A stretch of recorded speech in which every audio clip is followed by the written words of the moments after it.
To use ChatGPT more effectively, it helps to understand four key concepts that power the tool behind the scenes: large language models, LLMs, natural language processing, NLP, training data, and tokens. First, ChatGPT is built on a large language model, or LLM. This is a type of AI model trained to understand and generate human-like language. Its purpose is to predict and form responses that feel natural and relevant. Second, ChatGPT relies on natural language processing, or NLP.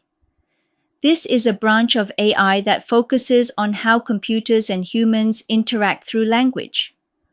NLP enables the model to understand your questions and respond in a way that makes sense. Third, training data refers to the huge amount of text from books, websites, and articles that ChatGPT has learned from.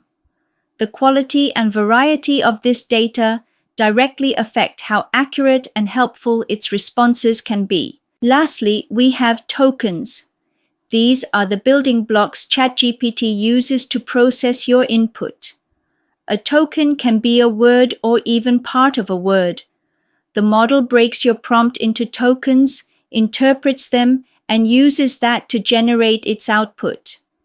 Understanding these fundamentals gives you a clearer picture of how ChatGPT works and how to get the best from it in real-world use.